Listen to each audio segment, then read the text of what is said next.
was first drawn to this community, the Sisters of Our Lady Immaculate, because when I came to visit, I think the first thing I noticed was really a great deal of joy in their lives. And that seemed to stem from their relationship with our Lord and their very sisterly relationship with each other. Right around the time I turned 22, I met the Legionaries for the first time, and it was just a priest passing through the area, gave a talk, and he just invited me to come and visit. And I was already starting to think about the priesthood, so I said, sure, it can't hurt. I went to talk to my high school principal, who happened to be a priest, diocesan priest, and I told him what I was thinking about this, and he said, oh no, he said, now you just finished a general or a special commercial course. And I said, yes, I did. And he said, well, I think you should get out in the world and work and get some experience, and if the Lord wants you, he'll get you. About 12 years after that initial conversation with Father, I did enter religious life because the Lord did get me. Well, the sisters rise early for time of prayer. 7 o'clock morning prayer, 7:30 Mass. After that would be work time. Then there's different volunteers who come in at different times to help with food preparation. Myself, I come in around 11:30 to help with any final arrangements in the kitchen and setting up the line to serve our guests who come in. The sisters would go in their different ministries.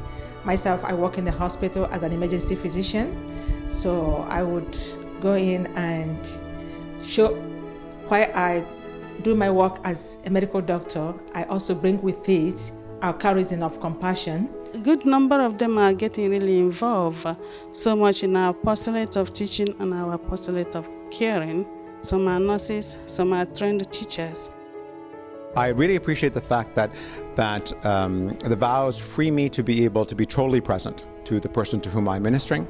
And then when I'm not with that person, I'm with the next person I'm ministering to, then I can be totally present to them. And I think that's an awesome aspect of being a person in consecrated life. When we have an experience of life in abundance, just in a moment when we have coffee around the table, when we have supper around the table, I'm just amazed at how we love to sit around the table and talk.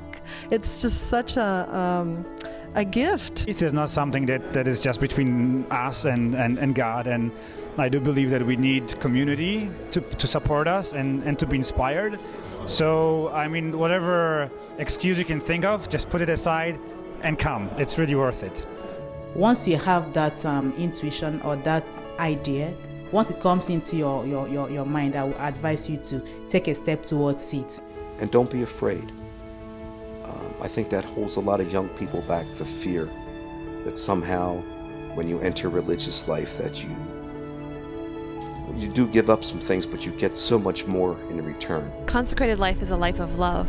It's a life that God calls us to. It's a life of fulfillment of desire. It's a life of service. It's a life of sacrifice. It's a life of beauty. And as we all know, love is not easy. Commitment is not easy, but it's beautiful. And I would highly recommend anybody who's even thinking of a life of consecration to Christ to come and see.